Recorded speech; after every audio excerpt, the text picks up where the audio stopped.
Hi welcome back to my channel. ఈరోజు కథ ప్రేమ వరించావనన్నిల 6వ భాగాన్ని వినేద్దాం. నేను ఆల్రెడీ షాప్ మేనేజర్తో మాట్లాడాను. అతను కూడా ఒప్పుకున్నాడు. కాబట్టి నువ్వు వెళ్ళి లోపల ఫ్రెష్ అయ్యేసిరా, నేను ఇక్కడే వెయిట్ చేస్తుంటాను, సరేనా అన్నాడు రామ్. సంహిత అలాగే అని అంటూ లోపలికి వెళ్ళి అద్దంలో తన మొహం చూసుకుంది. తన గురించి ఇంత ఆలోచిస్తున్నాడు, మరి ఇందాక ఎందుకలా బెదిరించాడు అని అనుకుంటూ ఫ్రెష్ అయ్యేసి బయటకు వచ్చింది. రామ్ వచ్చేసరికే అక్కడ లేడు. ఎక్కడికి వెళ్ళాడు అంటూ చుట్టూతా చూస్తుంది. అదిగో అక్కడున్నాడు. ఆ షాప్ అమ్మాయిలతో గలగలా మాట్లాడుతున్నాడు. ముగ్గురు కలిసి ఒకటే నవ్వుతున్నారు. ఆ ఇద్దరు అమ్మాయిలు రామ్ అదోలా చూడడం సంహిత గమనించుకోలేదు. అక్కడ సంహితని చూస్తున్న రామ్, ఓ రెడీ అయిపోయావా madam, you are looking fresh అన్నాడు. సంహిత చుర్రగా చూస్తూ షర్ట్ తీసిచ్చింది అతనికి.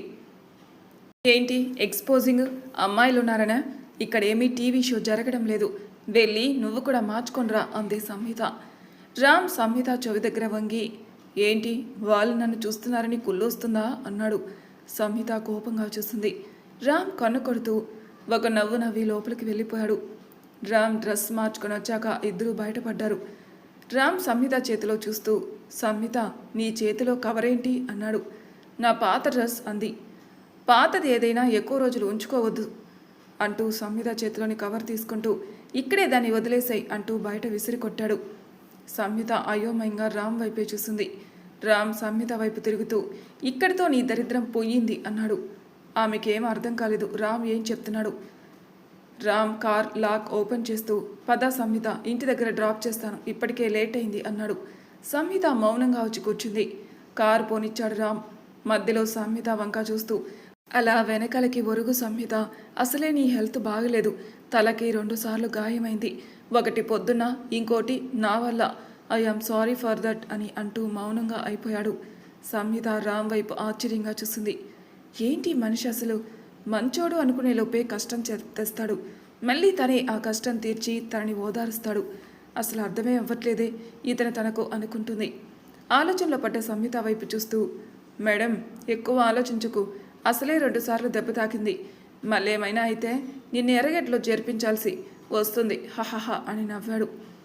సంహిత కోపంగా చూసింది. రామ్ కారు రోడ్డుపైన దూసుకెళ్తుంది.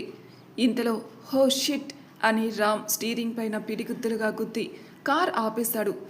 సంహితకి అర్థం కాక ఏమైంది అని అడిగింది. రామ్ సంహిత వైపే చూస్తూ, ఒక్క నిమిషం సంహిత, హాస్పిటల్కి వెళ్ళాలి, ఓకే 2 మినిట్స్ అంతే ప్లీజ్, తర్వాత నేను ఇంట్లో దింపి పెడతాను, ఓకేనా అన్నాడు. సంహిత సరే అన్నట్టు తలూపింది. రామ్ కార్ని రివర్స్ తీసుకొని అత్యంత వేగంగా మదర్ తెరిసా హాస్పిటల్ వైపు పోనిచ్చాడు. ఆ వేగానికి సంహితకి భయం వేసింది. సీట్ బెల్ట్ని గట్టిగా పట్టుకుంది. కీచ్మని శబ్దం చేస్తూ హాస్పిటల్ ముందు ఆగింది రామ్ కార్. గబగబా రామ్ దిగి లోపలికెళ్ళాడు. సంహిత నెమ్మదిగా కిందికి దిగి లోపలికెళ్ళింది. అప్పటికే రామ్ డాక్టర్తో ఏదో సీరియస్గా మాట్లాడుతున్నాడు. డాక్టర్ ఏదో చెప్పడంతో ఆనందంగా నవ్వుతూ పక్కకు చూశాడు. సంహిత తన వైపే లోపలికి వచ్చి అయోమయంగా చూస్తూ ఉంది. రామ్ సంహిత వైపే వెళ్ళి, రా సంహిత, నీకు ఒకరిని పరిచయం చేస్తాను, కమ్ అంటూ సంహిత చేయి పట్టుకుని లోపలికి వెళ్ళాడు రామ్. అక్కడ ఒక బెడ్ పైన అటుపక్కకు ఎవరో పడుకొని ఉంది ఒక అమ్మాయి. ఎవరు అన్నట్టు రామ్ వైపు చూసింది సంహిత. రామ్ కళ్ళతోని ఆగు అన్నాడు. రామ్ ఆవిడ వైపే చూస్తూ, మేడం ఇప్పుడు మీకు ఎలా ఉంది అన్నాడు. అటు తిరిగి ఉన్న ఆడమనిషి వెక్కి వెక్కి ఏడుస్తుంది. రామ్ ఓదార్పుగా, మేడం మీరెలా బాధపడితే ఎలా, ప్లీజ్ కంట్రోల్ యువర్ సెల్ఫ్, ఆత్మహత్య అన్నిటికీ కారణం కాదు, ముందు అసలు ఏం జరిగింది, మీ ఇంట్లో వాళ్ళ నెంబర్ ఇవ్వండి, నేను మాట్లాడతాను అన్నాడు. సంహిత బాధగా ఆవిడ మీద చెయ్యి వేసి, నేను మీ చెల్లెల్లాంటి దాన్ని అనుకోండి, దయచేసి అసలు ఏం జరిగిందో చెప్పండి, నాకు తోచిన సహాయం నేను చేస్తాను అంది. ఇంకా ఎంతగా సహాయం చేస్తావే ఈ మూర్ఖురాలికి అని అటు తిరిగి ఆవిడన్న మాటలకి రామ్ సంహిత ఆశ్చర్యపోయారు. రామ్ సంహిత వైపు చూశాడు. నీకు తెలుసా అన్నట్టు. సంహిత తల అడ్డంగా ఊపింది. లేదు తెలీదు అన్నట్టు. సంహిత నెమ్మదిగా, మీకు నేను తెలుసా అని అడిగింది ఆ అమ్మాయిని. దిక్కున వెనుతిరిగింది అక్కడున్న శ్రీ. ఆ శ్రీ వైపు చూసిన సంహిత షాక్ అయింది. లోతులో నుంచి అక్క అనంది. సరోజ వెక్కి వెక్కి ఏడుస్తూ సంహితని పట్టుకుని బావురు మంది. సంహిత కళ్ళల నుంచి నీళ్లు కారుతున్నాయి. సంహిత భయంగా, ఇక్కడ నువ్వేంటే, అసలు ఏమైంది, అంత చనిపోవాల్సిన అవసరం ఏమొచ్చిందక్క, అమ్మ తిట్టిందనా, పిచ్చక్క, అమ్మకి నువ్వంటే ఎంత ప్రాణం తెలుసా? ముందు బాధపడకు, పద, ముందు ఏడుపు మానేసాయి అంటూ సరోజ కళ్ళు తుడిచింది. రామ్ సంహిత వైపు చూస్తూ ఆశ్చర్యంగా, ఈవిడ మీ అక్క అన్నాడు. సరోజ ఏడుస్తూ, అవునండి, ఆ పాపిష్టి దాన్ని నేనే. ఏ రోజు చెల్లెలు బాధ గమనించని గుడ్డిదాన్ని. అన్నీ తనే అనుభవిస్తూ ఆ గరళ కంఠుడిలా ఉన్న దాని ప్రేమని మూర్ఖంగా చూశాను. అందుకే దేవుడు నాకు తగిన శాస్తి ఇచ్చాడు. సంహిత కంగారు పడింది ఆ చివరి మాటకి. ఏంటక్క, ఏమైంది అసలు అని అడిగింది. సరోజ ఏడుస్తూ, లోకేష్కి నాకంటే డబ్బే ముఖ్యమైంది సమ్మి. వాళ్ళ నాన్నకి కట్నం తెచ్చే కోడలే రావాలట. ఇప్పుడు తండ్రి మాటని జవదాటనని అంటున్నాడు. కోపంలో అమ్మని నిన్ను ఇన్నేసి మాటలన్నాను. అందుకే దేవుడు నాకు తగిన గుణపాఠం నేర్పించాడు. ఇంట్లో వాళ్ళకి మొహం చూపించుకోలేక ఎటు వెళ్ళలేక ఇంకా ఆ గంగాదేవి నాకు గతి అని అంటూ మాట పూర్తి కాకముందే వెక్కి వెక్కి ఏడ్చింది. సంహిత ఓదారుస్తూ, పోనీలే అక్క, నిజం ఇప్పటికైనా తెలిసింది అతను ఎలాంటివాడు. నువ్వు మాకు కావాలి. గతం గతహ అనుకొని మిగిలిన జీవితం ఆనందంగా బ్రతుకుతామక్క అంటూ సరోజ కన్నీళ్లు తుడిచింది. రామ్ వైపు చూస్తూ, అసలు మా అక్క మీకెలా దొరికింది అంది. రామ్ చెప్పడం కొనసాగించాడు. హాస్పిటల్లో జరిగిన దానికి మైండ్ డిస్టర్బ్ అయితే అలా ఒక్కడే లాంగ్ డ్రైవ్కి వెళ్ళాడు రామ్. ఎందుకు ఇలా జరిగింది? ఆ అమ్మాయి కనిపిస్తే ఎందుకు ఇలా బిహేవ్ చేస్తున్నాను? పాపం తను ఎలా అనుకుందో ఏమో. ఎందుకు ఇలా పిచ్చోడిని అయిపోతున్నాను? సంధ్య చనిపోయిందన్న నిజం తెలిసినా ఎందుకు బాధ పెట్టాను అమ్మాయిని అని పరిపరి విధాలు ఆలోచిస్తున్న రామ్కి డిస్టర్బ్ అవుతూ తన ఫోన్ మోగింది. స్టీఫెన్ అన్న పేరు రాగానే ఫోన్ ఎత్తాడు. హలో అంటూ. డ్యూడ్, ఎక్కడ వరకు వచ్చింది నీ ప్రాక్టీసింగ్? ఎల్లుండే నువ్వు ర్యాంప్ వాక్ చేయాలి, గుర్తుంది కదా? నువ్వే షో టాపర్వి అవ్వాలి. ఎల్లుండి లీవ్ పెట్టేసాయి ఆఫీస్కి, ఓకేనా? ఒకసారి స్టోర్కి వస్తే నీ డ్రెస్ మెజర్మెంట్స్ తీసుకోవాలి మా స్టాఫ్, ఓకే? అక్కడ ఇద్దరం కలుసుకుందాం, బాయ్ అంటూ ఫోన్ పెట్టేస్తాడు స్టీఫెన్. ఫోన్ పెడుతూ పక్కకు చూసిన రామ్కి సరోజ వెక్కి వెక్కి ఏడుస్తూ గట్టు అంచున కనిపించింది. ప్రమాదాన్ని పసిగట్టిన రామ్, హే వెయిట్ అంటూ పరిగెత్తాడు. మధ్యలో ట్రాఫిక్ని ఈదుకుంటూ వెళ్లేసరికి అప్పటికే నీళ్ళల్లో దూకేసింది సరోజ. రామ్ పరిగెత్తుకుంటూ ఆమెని కాపాడే దశలో తాను నీళ్ళల్లో దూకి సరోజాని కాపాడి స్పృహలో లేని సరోజాని హాస్పిటల్కి తీసుకొచ్చాడు. ప్రస్తుతం ఇది జరిగింది అంటాడు. సంహిత సరోజ పక్కన కూర్చుంటూ భుజం మీద చెయ్యి వేసింది లాలనగా. అక్క, అతను కాకపోతే వేరే మంచివాడు వస్తాడు. నువ్వేం దిగులు పడకు, కానీ ఇంకోసారి ఇలాంటి ప్రయత్నాలు చేయమని నాకు మాటివ్వు అని చేయి చాపింది సంహిత సరోజ ముందు. సరోజ ఏడుస్తూ, ఒట్టు సమ్మి, ఇంకెప్పుడు నిన్ను బాధ పెట్టను, ఇలాంటి పనులు చేయను. రేపటి నుంచి ఏదో చిన్న ఉద్యోగం అన్నా చేసుకుంటాను సమ్మి. పెద్ద కూతురిగా ఇంటి బాధ్యతలు నిర్వర్తిస్తాను. నిన్ను బాధ పెట్టనింకా అని కౌగిలించుకుంది ప్రేమగా. రామ్ చటుక్కున ఏదో గుర్తుకొచ్చి, మా ఫ్యాషన్ స్టోర్లో ఒక లేడీ అసిస్టెంట్ కావాలి. ఎలాగో మీకు బ్యూటీ ఫీల్డ్ అంటే ఇష్టమే కాబట్టి మా దానిలో వచ్చేయచ్చు కదా, ఏమంటారు అన్నాడు. సంహిత సంతోషపడి సరోజ వైపు చూసింది. సరోజ కళ్ళలో ఆనంద బాష్పాలొచ్చాయి. సరోజ కృతజ్ఞతగా, మీకు నేను ఏమిచ్చి రుణం తెచ్చుకోను, నాకు పునర్జన్మ ఇచ్చారు, ఇప్పుడు నాకు ఒక ఉపాధి కల్పిస్తున్నారు అంది. అయ్యో అదేం లేదండి, మీరు సంహిత అక్కని ఇప్పుడే తెలిసింది. సరోజ కొంచెం ఆశ్చర్యంగా, మీకు మా సంహిత ఎలా తెలుసు? నేనెప్పుడు మా సమ్మి ఒక అబ్బాయితో పరిచయం అయినట్టు కూడా తెలియదే, కానీ మీరెలా అంది. సంహిత రామ్ వైపే చూసింది. రామ్ పక్కనున్న చైర్ లాక్కుని కూర్చొని మొదట ఎలా హోటల్ దగ్గర ఫైట్ జరిగిందో, చివరిగా గూండాల చేతిలో కనిపించిందో అన్నీ పూసుకొచ్చినట్టు చెప్పాడు. సరోజ సంహిత చేయి పట్టుకుని, పిచ్చిదానా, ఇంటి కోసం ప్రాణానికి తెగించావా? ఇంతలో డాక్టర్ రావణ్స్కొచ్చి, హలో ఆల్, సరోజ, ఎన్ని కష్టాలు వచ్చినా ధైర్యంగా ఉండాలమ్మా, అంతేకాని ఇలా పిరికిదానిగా అయిపోవద్దు. ఆడవాళ్ళు చాలా స్ట్రాంగ్గా ఉండాలి అంటూ బీపీ చెక్ చేసి పల్స్ చూసింది. సంహిత, డాక్టర్, ఇప్పుడు మా అక్కకి ఎలా ఉంది, ఎప్పుడు డిశ్చార్జ్ చేస్తారు అని అడిగింది. ఓ, మీ అక్కనా తను? Now she is all right, నేను ఆల్రెడీ చెప్పాను, మీరు వెళ్ళి ఫార్మాలిటీస్ ఫిల్ చేయండి చాలు అంటూ ఆవిడ నెక్స్ట్ పేషెంట్ దగ్గరికి వెళ్ళిపోయింది. సంహిత, రామ్ ఇద్దరు డిశ్చార్జ్ పేపర్స్ తీసుకుని ముగ్గురు బయటకు వచ్చారు. సరోజ గారు, మీరు జాగ్రత్తగా ఎక్కండి అంటూ సంహిత వైపు చూస్తూ, నువ్వు వెనకాలే కూర్చో అన్నాడు. సరోజ నీరసంకి సంహిత భుజం పైన తలవాల్చి కళ్ళు మూసుకుంది. రామ్ ఫ్రంట్ మిర్రర్ నుంచి చూస్తూ ఉన్నాడు. సంహిత, రామ్ కళ్ళు ఒకేసారి కలుసుకున్నాయి. సంహిత తలదించేసింది. రామ్ నార్మల్ అవుతూ, రూట్ చెప్పు అన్నాడు. సంహిత చెప్పింది. కానీ మెదడులో ఎన్నో ప్రశ్నలు తొలుస్తున్నాయి. ఒకరోజు పరిచయంలో ఎన్నో సంఘటనలు తమ మధ్య జరిగాయి. హోటల్ దగ్గర కాపాడి దొంగని పట్టుకోబోతుంటే కింద పడి యాక్సిడెంట్ అయింది. హాస్పిటల్లో వింత ప్రవర్తన. గూండాల నుంచి కాపాడి ఆత్మహత్య నుండి తన అక్కని కాపాడి తను కూడా ఆత్మహత్య చేసుకోబోతుంటే కాపాడి అసలు తనకి నాకు ఏంటి సంబంధం? అసలు తను పిలిచే ఆ సంధ్య ఎవరింతకి? తాను బాధపడినప్పుడల్లా సంధ్య సంధ్య అంటున్నాడు. ఎవరా అమ్మాయి ఇంతకి?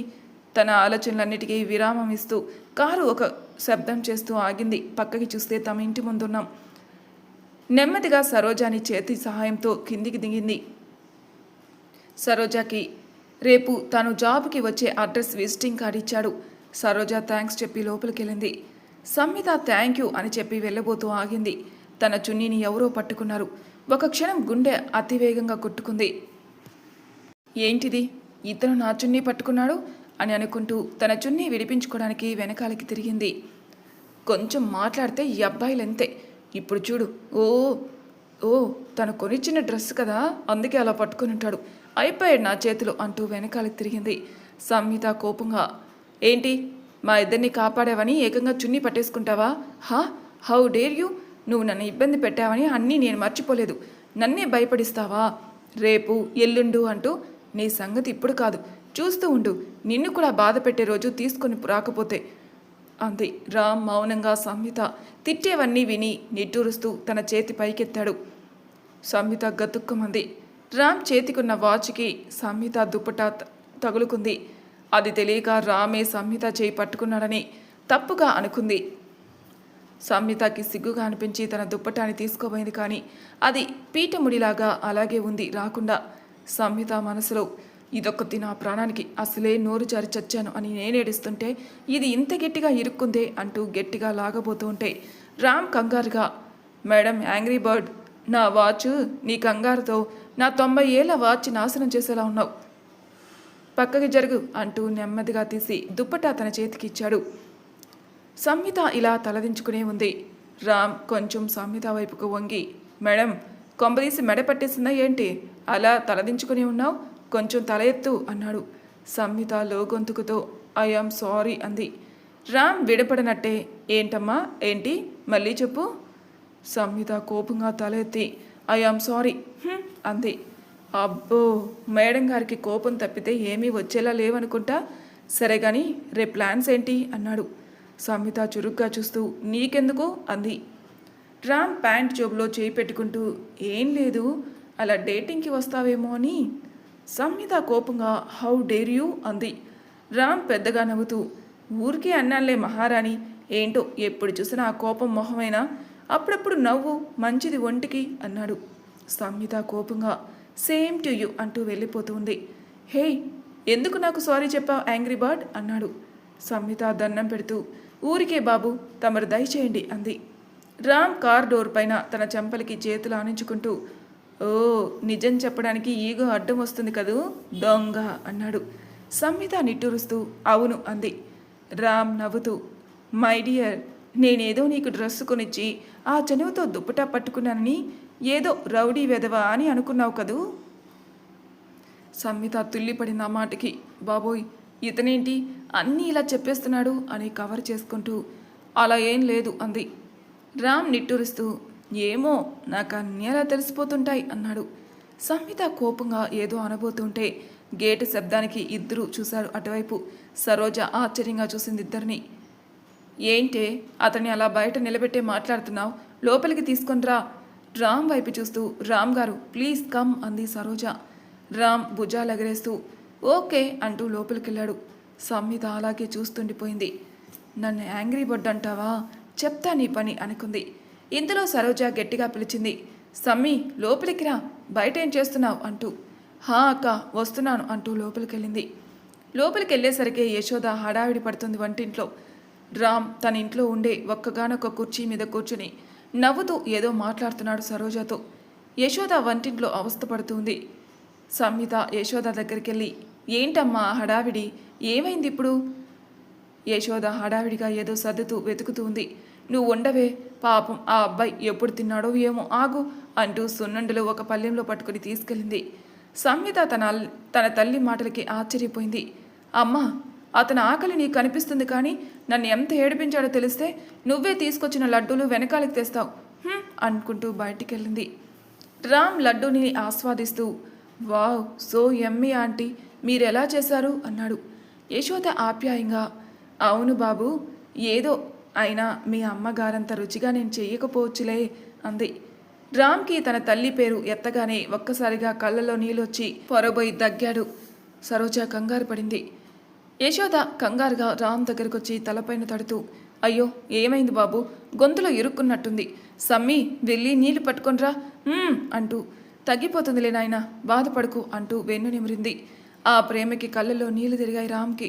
సమ్మిత కూడా భయం వేసి నీళ్లు తెచ్చింది. నీళ్లు తాగి కుదుటపడ్డాడు. యశోద ఆప్యాయంగా ఎవరో మిమ్మల్ని బాగా తలుచుకుంటున్నారు బాబు అంది. సమ్మిత మెల్లగా గొనుగుతూ ఎంతటి సైకోని ఎవరు తలుచుకుంటారు, కంపల్సరిగా తిట్టుకోవచ్చు అంటూ రామ్ చటుక్కున సమ్మిత వైపే చూస్తాడు. సమ్మిత కంగారు పడింది. బాబోయ్ వినేశాడా ఏంటి మళ్ళీ అనుకుంటుంది. బాబు మీరేమనుకోనంటే ఒక మాట అంది యశోద. అయ్యో అడగండి ఆంటీ.